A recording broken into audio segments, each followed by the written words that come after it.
Have you ever wondered why people act the way they do? Why we often fall prey to our own weaknesses and impulses?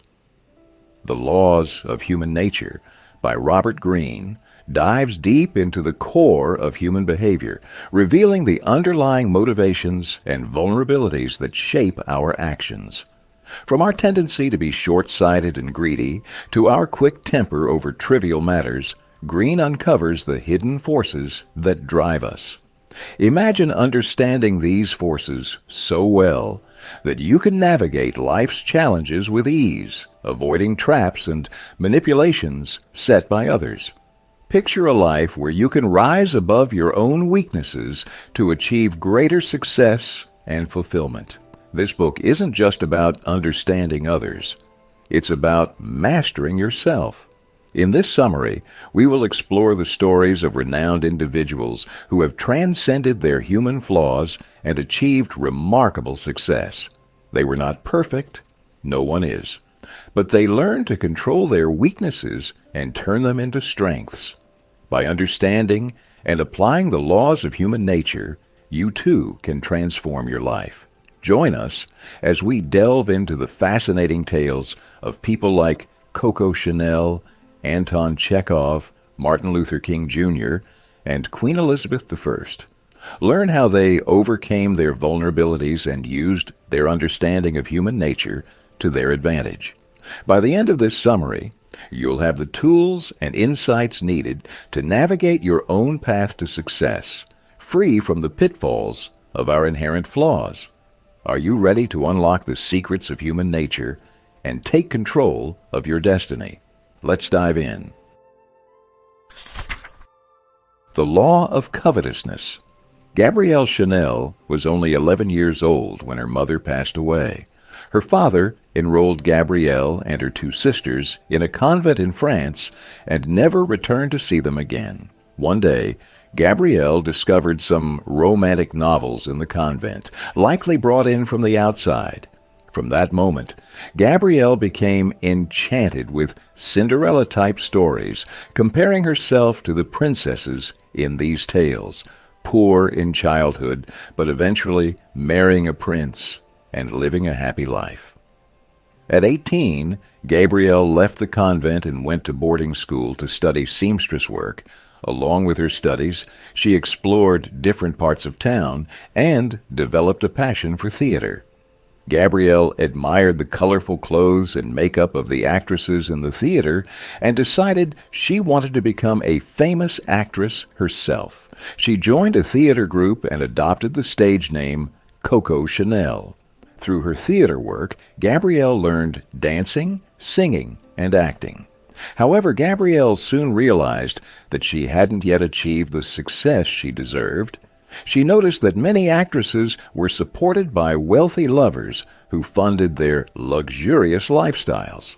These beautiful actresses, living off rich men's money, were essentially mistresses, using their beauty to trap wealthy men in their love. Coco found herself in a similar situation with her wealthy admirer, Etienne Balsan, who invited her to live in his mansion. In the mansion, Coco felt like a boy compared to the sexy, curvy female guests.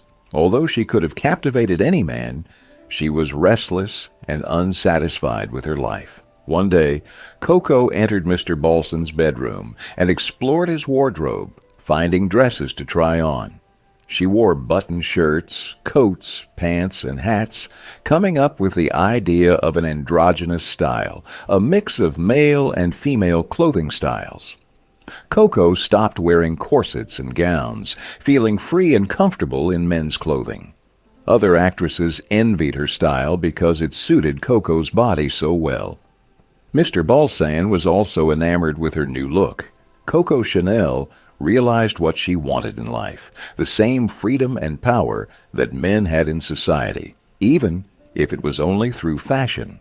Her hat designs became extremely popular, adding feathers and ribbons for a feminine touch. These stylish and easy-to-wear hats created a buzz in the city, and theater actresses set the new trend, making other women curious to try them. Mr. Balsan provided Coco with a flat in Paris to run her business. Besides hats, Coco also sold her androgynous clothing designs. At that time, women only wore corsets and gowns, but Coco changed the fashion trend. Women loved her clothes because they were versatile and could be worn anywhere. The Chanel brand became famous for its stylish, confident, and daring clothing. Coco kept her hair short and encouraged her clients to do the same. The Chanel brand's clothing became a status symbol for wealthy women who showcased their Chanel dresses and hairstyles at parties. By 1920, Coco Chanel had become the world's best fashion designer, recognized as an authority in the fashion industry. Coco's journey didn't end there. She wanted to release her own perfume brand. No fashion brand had ever considered creating a perfume before. At that time, only floral-scented perfumes were available in the market. Chanel decided her perfume would be unique, a fragrance not derived from any flower, but still highly aromatic, appealing to both women and men. She thought of a unique name for her perfume. While other perfumes were named after flowers, Coco chose a mysterious name, Chanel No. 5, and opted for modern packaging with an interlocking C logo. She launched her new perfume in a unique way, spraying it all over her shop. The fragrance spread through the air, attracting people passing by to enter the shop and buy the perfume. Coco also gave free samples to her wealthy customers. The perfume was so well received that all of Paris's elite started using Chanel No. 5. It became a sensation and the best-selling perfume in history. Human nature is such that we are always attracted to mystery and taboo. Coco Chanel understood this aspect of human nature perfectly, which is why she always kept her past a secret. She told different stories about herself to everyone and never shared her creative process or appeared in public much. Coco built a wall of mystery around herself. She also kept her brand slightly rebellious, challenging stereotypes. In society, women were seen as highly feminine and delicate, but Coco designed daring and unconventional clothes for women. Her style was bold and beautiful. As mentioned earlier, she encouraged women to keep their hair short. Coco changed societal norms with everything from swimsuits to the little black dress and her androgynous clothing style. Her perfume, Chanel No. 5's name, didn't reveal its ingredients, which was actually a combination of jasmine and other flowers. Coco Chanel used the power of desire, mystery, and breaking business taboos to achieve unlimited success. The Law of Self-sabotage. Anton Chekhov was born in the town of Taganrog, Russia. His father ran a grocery shop, and his mother was a housewife. Chekhov had 4 brothers and 1 sister. The Chekhov family was quite poor. His father, Pavel, often drank and beat the children, whether they were at fault or not. As his older brothers grew up, they decided to escape their father's abuse and move to Moscow. Nikolai wanted to become an artist, and Alexander aimed to get admitted to a university. Both brothers wanted to start a new life away from their alcoholic father, and Pavel couldn't stop them. His grocery store was not doing well, and debts were piling up.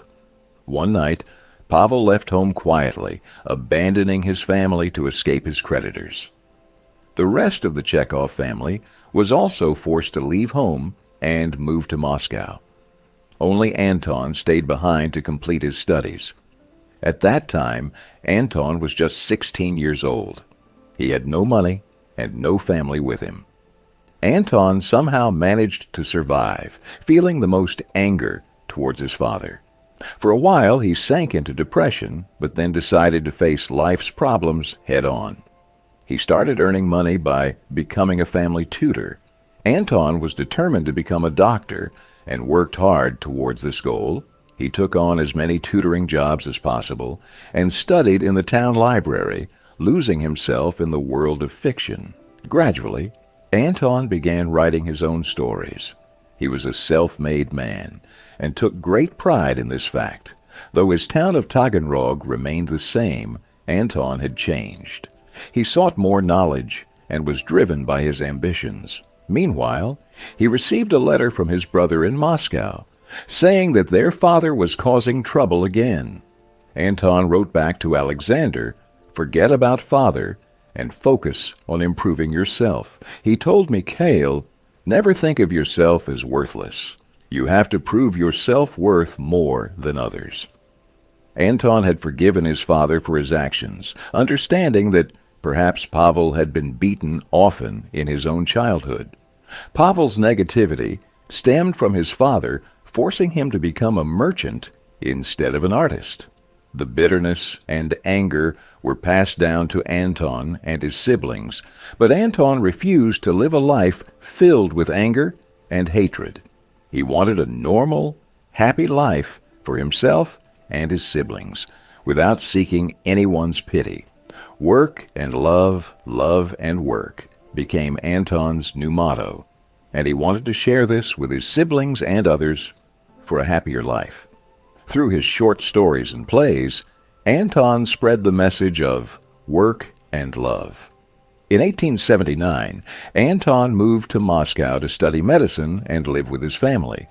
He was saddened to see their condition, living in a broken-down basement in the red light district with no windows or light. The family atmosphere was also grim. His father did small jobs, and his mother was constantly busy with household chores. Pavel was addicted to alcohol and had a fondness for prostitutes. Anton's younger siblings had stopped going to school. Alexander and Nikolai, both artists and writers, were also addicted to alcohol. Anton decided to change his family's situation. He started by cleaning the house and washing dishes. Seeing this, his brothers felt ashamed and began helping him.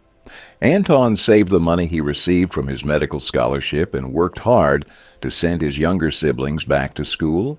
He found a good job for his father and a better apartment for the family, improving their living conditions significantly. Finally, Anton's family was in a better situation. Anton Chekhov once said, "Medicine is my lawful wife, and literature is my mistress." He had saved his family from ruin and also helped improve the conditions of prisoners on Sakhalin Island, exposing their terrible situation through his writing. Human beings have a tendency for self-sabotage, often making their lives more miserable when faced with problems. However, Anton Chekhov disagreed with this notion. He believed that one could change their circumstances through their attitude. His simple yet powerful motto was work and love. Anton grew up in poverty, endured physical abuse, and spent his childhood in a hopeless situation. Yet, he never let his morale drop. A brave person is one who doesn't let themselves break even in the most difficult situations. Anton's right attitude not only improved his life, but also the lives of others. Never blame your circumstances for your destiny.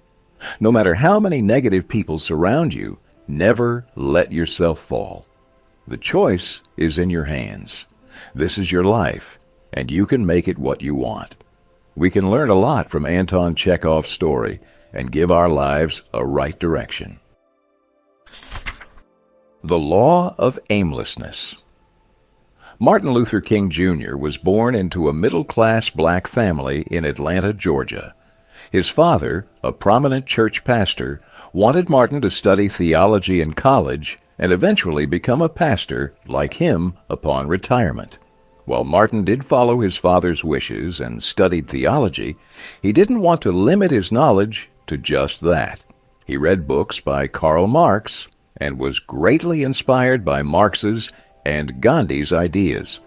After earning a doctorate in theology from Boston University, Martin wanted to do something more, but his father insisted he take a job as a local church pastor. By this time, Martin was married, and his family life had started, although he could have settled in the North, where racial discrimination and social conflict were less intense, Martin Jr. strongly felt that he should serve the people in the South. Thus, he became a pastor at a large church to help as many people as possible. Martin Luther King Sr. had envisioned a simple life for his son, but Martin took on a challenging task. Helping people and serving them gave him real satisfaction. He began preaching at the Baptist Church in Montgomery, Alabama. Before each sermon, Martin would study extensively to ensure his words inspired his listeners. He never spoke about things like the afterlife. Instead, he shared ideas people could apply in their daily lives, such as forgiveness and loving one's enemies. Racial discrimination in Montgomery was at its peak, with whites and blacks frequently clashing. Reports of violence were widespread. In streets and public transportation, seats were reserved for whites, and blacks did not dare to sit there. Those who did were sent straight to jail. Martin Luther King became an active member of the National Association for the Advancement of Colored People, NAACP. He was offered the presidency of the group, but declined, believing he could serve people better through the church. Despite rejecting the president's post, he remained connected with the NAACP and was known as Dr. King. In 1955, an incident in Montgomery sparked a significant protest movement. An elderly black lady, Rosa Parks, sat in the whites-only section of a public bus and refused to give up her seat when asked. She was arrested, and the news spread quickly. The entire black community boycotted Montgomery's public buses, a one-day strike that extended for weeks. The black community decided to form a stronger organization, the Montgomery Improvement Association, and called upon Dr. King to lead it. This time, Martin Luther King agreed, feeling the need to help the people. Dr. King delivered many inspiring speeches, emphasizing nonviolence and passive resistance, greatly influenced by Gandhi. He urged black people to protest discrimination peacefully to ensure victory in the end. Dr. King stood with the black community in their fight until segregation in Montgomery was completely removed. However, this was a significant risk for Dr. King, who received death threats from whites. The police arrested him for overspeeding, attempting to halt the protest movement. Before the court trial, Dr. King received a threatening phone call. "Nigger, if you don't leave town in 3 days, we'll blow up your house and your head." Concerned for his wife and newborn daughter, he felt a heavy burden on his shoulders and prayed to God, saying, "God, I feel weak. I've lost my courage. I don't know what to do." In his deep concentration, Martin felt as if someone was telling him, "Martin Luther King, stand up for what is right. Fight for truth and justice." Days later, someone bombed his house, miraculously sparing his wife and daughter. Angry black people gathered at his home, ready to attack whites, but Dr. King told them, "We must not hate our enemies, but love them. We will behave well with them and show them that we do not consider them our enemies." Months later, the Supreme Court issued a judgment removing reserved seats for whites in Montgomery's buses. Now, black people could use public transport without fear. Martin Luther King was the first black person free to sit anywhere on the bus, marking a historic day for black people. Humans have a tendency toward aimlessness. There was a time when Martin Luther King Jr. himself didn't know his life's purpose. The pressure from his father held him back. He wanted to choose his path, but was compelled to fulfill his duties as a son. However, certain events led Dr. King to find a meaningful path. He found his aim, to guide people on the right path and serve humanity, which gave him real satisfaction. Initially, like everyone else, he felt fear and hesitation, but eventually he gathered the courage to listen to his inner voice. Despite death threats, Dr. King continued to fulfill his duty. History will always remember Martin Luther King Jr. for his hard work and efforts, which ended discrimination against black people, a blight on humanity. With a higher purpose, Martin Luther King brought positive change to millions of lives, a legacy that will be remembered forever. The Law of Fickleness. Queen Elizabeth became the Queen of England at the young age of 25 in 1559. At that time, it was a tradition for any new king or queen to have a grand procession throughout London. When Elizabeth became queen, England was going through a crisis. The government was heavily in debt, and society was plagued with thieves and beggars. The biggest challenge facing the new queen was the conflict between Protestant and Catholic Christians. Elizabeth's father, Henry VIII, had declared Protestantism the official religion of the country. After Henry VIII, his elder daughter, Queen Mary, took the throne and declared Catholicism as the only religion in England, leading to a bloody civil war. This earned her the nickname Bloody Mary. When Elizabeth became queen, the people were not very enthusiastic because she had no leadership experience. No one knew what changes she would bring to England. Her real name was Elizabeth Tudor, the daughter of Henry VIII and Anne Boleyn, Henry's second wife, who was executed when Elizabeth was just 3 years old. The people of England knew little about her or her personality. Upon her coronation, a grand procession was held. All of London was decorated, with musicians and jesters entertaining the public. Queen Elizabeth wore an elegant golden robe adorned with precious gems, astonishing the people as she mingled with them, speaking in a simple and loving manner. An old lady gave her a sprig of rosemary, which the queen held in her hands throughout the procession. She smiled at the public, looking into their eyes and listening to their words. From that day on, Queen Elizabeth won the hearts of her people. Unlike other royal members who maintained distance from the common people, Elizabeth was different. Her chief advisor, William Cecil, had a secret plot to take over the throne, believing that a woman could never be a true leader. He and other advisers planned never to let the queen make independent decisions until she married, thinking the new king would hold true authority. Henry VIII had relied on his advisers, allowing them to govern while he indulged in hunting and beautiful women. But Queen Elizabeth was very different from her father and sister. She was fully involved in state matters, working late into the night, which became her daily routine. Cecil never expected Elizabeth to be such a dedicated leader. To handle foreign affairs, Queen Elizabeth had an interesting strategy. When Spain tried to start a war in Europe, she showed interest in marrying the leader of France, causing Spain to back off, fearing an English-French alliance. If France and Spain caused trouble, Elizabeth would favor the Archduke of Austria, hinting at an English-Austrian alliance.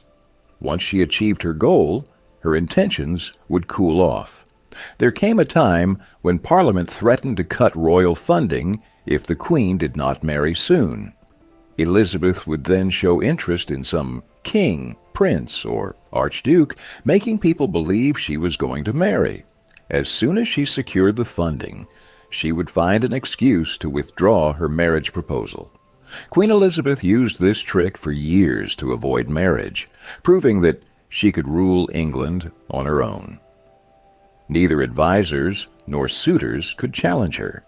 Humans have a tendency towards fickleness, often taking irresponsible actions. Political leaders often believe that, with power and position, they can do whatever they want, and that people will follow their every decision without question. But that is not the case. Queen Elizabeth understood this very well. She always took her responsibilities seriously and proved her worth. She was truly the people's queen, doing what she said and earning their respect. She set examples for her subordinates, gaining respect not through fear or manipulation, but through her good character and true leadership. Conclusion. You've listened to the story of Coco Chanel and the Law of Covetousness, highlighting how humans are naturally drawn to mystery. Adding a touch of mystery to your business can boost your product sales. We also discussed Anton Chekhov and the Law of Self-sabotage, illustrating how a positive attitude can significantly change one's circumstances. Martin Luther King Jr.'s story demonstrated the Law of Aimlessness, showing that those with a higher purpose are unlikely to fail. Queen Elizabeth I's story explained the Law of Fickleness, emphasizing that to be a great leader, you must set an example and choose what is right. While humans have always had weaknesses, we also possess the power of free will. This means we can bring immense happiness into our lives and live peaceful and meaningful lives. It's up to you to decide what you will choose. In this audiobook summary, we've shared stories of famous individuals who rose above the weaknesses of human nature to become strong-minded. You too can overcome these weaknesses and become a person of strong character like them. Thank you for listening to this audiobook summary. We hope it has provided you with valuable insights and practical tools to better understand and navigate human nature. Don't forget to like, comment, and share if you find these insights valuable. Subscribe to our channel Audiobook 101 for more book summaries and personal development content. And don't forget to explore the other book summaries on our channel. We regularly upload summaries of a wide range of books, all available for free. Keep learning and growing with us.